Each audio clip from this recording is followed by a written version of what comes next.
प्रिय विद्यार्थियों नमस्कार। मैं डॉक्टर सहदेव पारिक श्री गोविंद गुरु राजकीय महाविद्यालय बांसवाड़ा से। विद्यार्थियों, आज हम बीए तृतीय वर्ष के समाजशास्त्र विषय के द्वितीय प्रश्न पत्र ग्रामीण और नगरीय समाजशास्त्र के विषय में चर्चा करेंगे। आज के हमारे प्रकरण सामाजिक वर्ग का अर्थ और परिभाषाओं के विषय में। तो विद्यार्थियों, हमें भारत में वर्ग के जो परिवर्तनशील आयाम हैं उनको समझने के लिए हमें वर्ग को बहुत बारीकी से समझना होगा। भौतिक संस्कृति की वृद्धि और औद्योगिकरण के परिणाम स्वरूप भारतीय समाज में पाया जाने वाला स्त्रीकरण यानी कि सामाजिक व्यवस्था में इकाइयों का उच्चता और निम्नता के क्रम में जो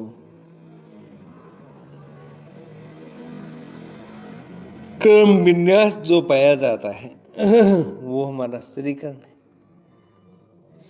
आज रक्त की शुद्धता पर एवं जन्म पर आधारित न होकर मानसिक सामाजिक स्थिति, राजनीतिक परिस्थिति, आर्थिक परिस्थिति के आधार पर तीनों के सम्मिलित रूप में हमें दिखाई देता है।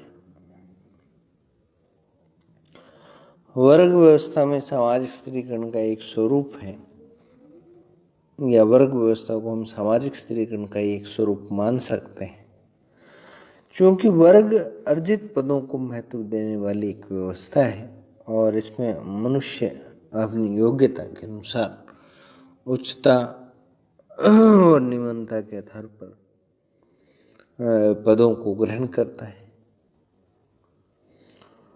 और उच्च वर्ग का सदस्य बन सकता है।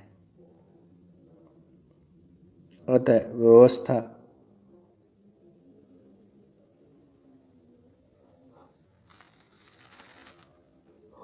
ऐसी व्यवस्था जो कि जाति के विपरीत खुली और लोचपूर्ण है। लोचपूर्ण का मतलब उसमें पर्याप्त लचीलापन जो पाया जाता है। इसमें अधिक कठोरता जो वो नहीं पाई जाती।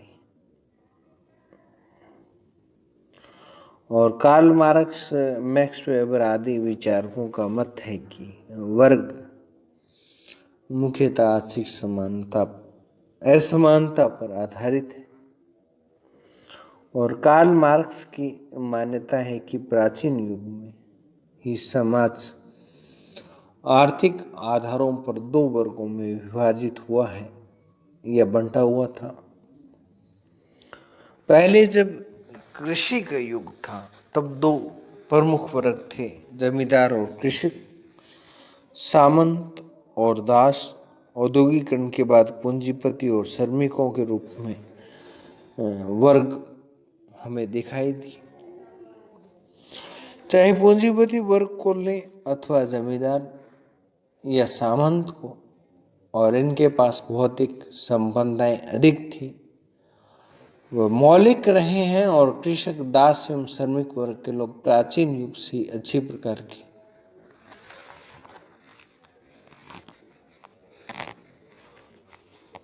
सुविधाओं से वंचित रहे हैं। भारत में जाति एवं वर्ग के संबंधों के बारे में काफी वाद विवाद रहा है। इसलिए परिवर्तनशील उत्पादन संबंधों को जानने से पहले इस वर्ग को हमें बारीकी से समझना होगा कि सामाजिक वर्ग जो है वो सामाजिक स्त्रीकरण का ही एक प्रकार है और यह मुख्यतः आर्थिक समानताओं एवं समाज के जीवन अवसरों पर आधारित समूह है। अन्य शब्दों में यह कहा जा सकता है कि सामाजिक वर्ग व्यक्तियों का एक ऐसा समूह है जिसके सदस्यों की आर्थिक स्थिति जीवन यापन हेतु उपलब्ध अवसर और अन्य विशेषताएं जो है वो लगभग समान होती हैं,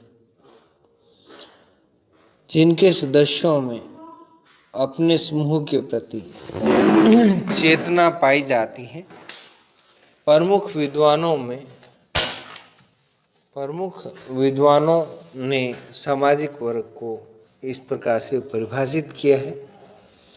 पहली परिभाषा जो है वो हम आगबन और निमकॉफ की परिभाषा लेकर के चलते हैं।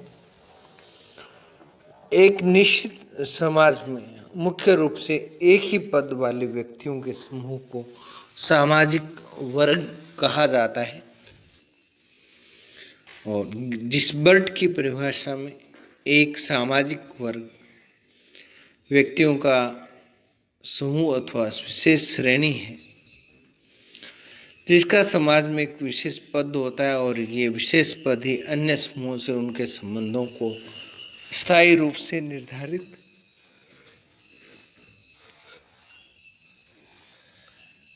करता है। मैकाइवर और पेज के अनुसार सामाजिक वर्ग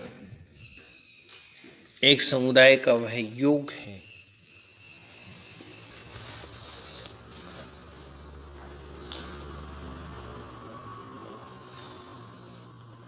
या भाग है जो कि सामाजिक स्थिति के आधार पर शेष भाग से अलग दृष्टिगोचर होता है। लेपीर के शब्दों में या लेपीर की डेफिनेशन की बात करें तो उसमें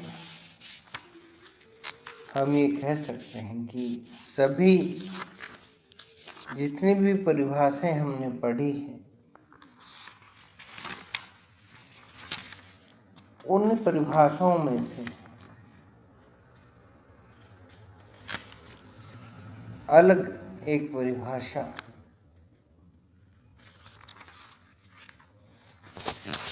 लेपियर ने कि सामाजिक वर्ग एक सांस्कृतिक समूह है जिसे संपूर्ण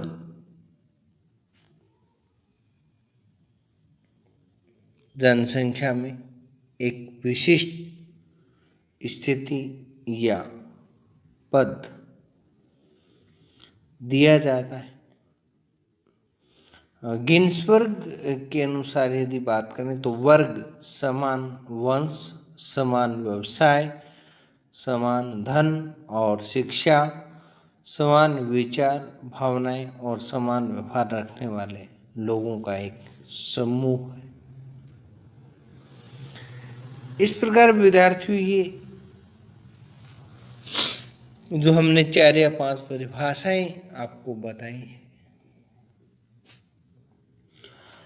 तो अभी एक बोटोमोर की परिभाषा का और जिक्र कर लेते हैं कि बोटोमोर ने लिखा कि सामाजिक वर्ग तथ्यतः कानूनी एवं धार्मिक रूप से परिभाषित एवं मान्य समूह होते हैं जो कि बंद नहीं अपितु खुले हैं। बंद नहीं है अपितु खुले हैं का मतलब इनकी सदस्यता कोई भी व्यक्ति ले सकता है और छोड़ सकता है, यानी कि सदस्यता के जो नियम हैं उनमें लचीलापन जो पाया जाता है। व्यक्ति अपनी योग्यता के अनुसार अपनी काबिलियत के आधार पर इन वर्गों की सदस्यता प्राप्त कर सकता है और छोड़ सकता है। उनका आधार निर्विवाद रूप से आर्थिक है, लेकिन वे आर्थिक समूह से ऊपर होते हैं या आर्थिक समूह से अधिक होते हैं। इन सारी परिभाषाओं के आधार पर हम ये कह सकते हैं कि सामाजिक वर्ग एक समान स्थिति वाले व्यक्तियों का एक समूह है। इससे अभिप्राय सामाजिक संस्थान की उस मुक्त व्यवस्था से है जो योग्यता, शिक्षा तथा आर्थिक स्थिति पर आधारित हो सकती है। यह सामाजिक स्त्रीकरण की खुली व्यवस्था है, क्योंकि व्यक्ति ने जिस वर्ग में जन्म लिया है उस वर्ग को बदला जा सकता है। तो